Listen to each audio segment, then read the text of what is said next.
I want to share an incident that I have remembered with great fear for a long time, which began with sounds and turned into a terrifying chase, with apparitions encountered by a nature lover who got lost in the forest after a walk. I have always loved being in nature. I make an effort to go on nature walks during my free time. Exploring in this environment really excites me. Once again, on a Sunday, I set out for a walk in the forest. The weather was perfect for a walk. My goal was to spend time in the forest until evening, and when I entered the forest, the view in front of me was enchanting. Everything looked clean and peaceful. However, as the hours passed, this tranquility would give way to fear. While walking in the forest, I realized that I had lost my way. Finding my way in the forest had become impossible for me. Moreover, my phone had no signal in the middle of the forest, and I couldn't reach anyone. Already frightened, the sounds I heard increased my fear even more. Sounds like murmurs were coming from the bushes. Suddenly, when I turned my head, I noticed a shadow watching me. Then it disappeared suddenly. The sounds and shadows emerging over time continued to increase. Suddenly, behind the bushes, I saw a pair of eyes looking at me. This being, in the form of a pitch-black shadow, only had visible eyes. Thinking it was an animal, I threw a stone towards it, but the stone passed through the creature. At that moment, I realized that the creature I saw was actually a jinn. Terrified, I started running in the opposite direction of where I was. The creature was following me, gliding behind me like a shadow. In a hurry, with prayers, I managed to get out of the forest. Since that day, I have been careful not to go to such places alone and have developed a fear of jinn. I am 32 years old and make a living as a shepherd.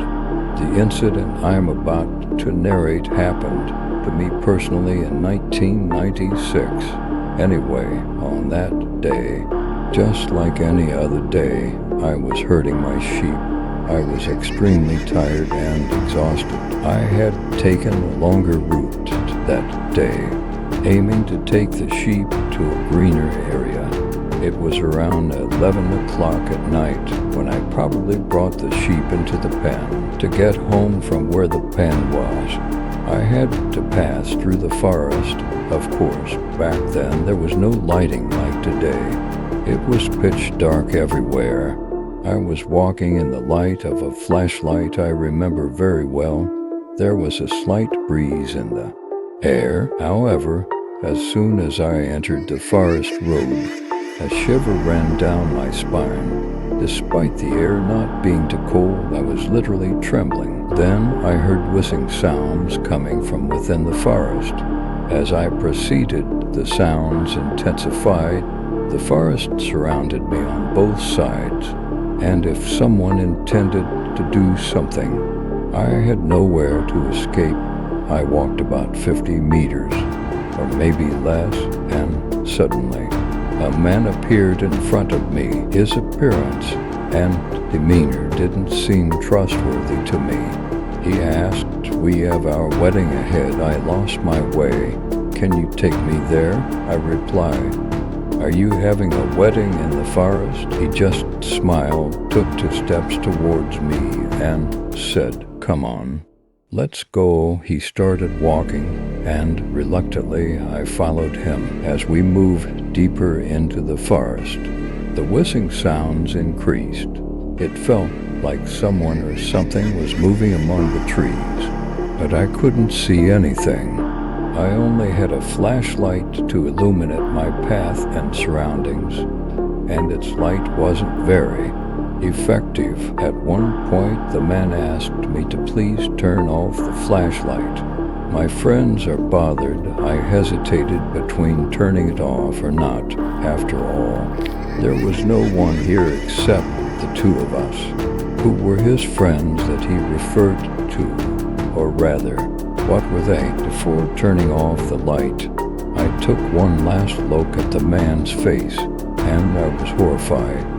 The pupils of his eyes were significantly larger and blood red compared to a normal person's.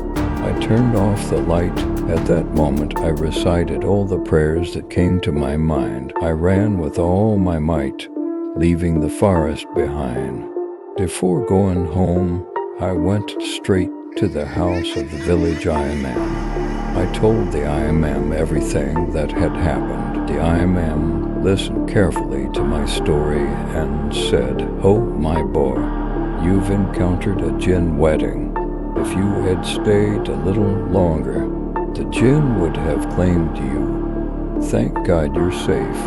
After this experience, I had terrifying nightmares for days. Fear kept me awake all night.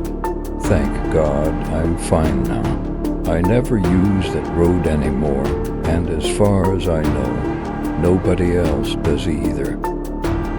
The family had moved to a rural area due to financial difficulties.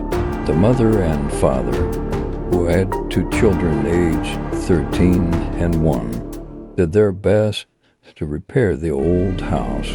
However, there was only so much they could do for the buzzing windows and creaking boards, and the family trying to adapt to their new surroundings.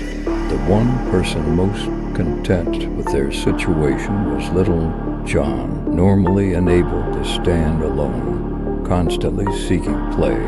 The baby roamed around the house, laughing to himself and seeming to generally enjoy himself, despite the challenging conditions. One night, while everyone was asleep, the mother noticed sounds coming from the baby monitor, apart from John's giggles. There were whispers. Initially, she thought her husband was with the baby, but upon seeing him asleep next to her, fear gripped her. Getting out of bed, she slowly moved towards the baby's room and was frozen in place at the sight, because there were several tall, slender figures around the baby's crib. When she turned on the light, they all vanished.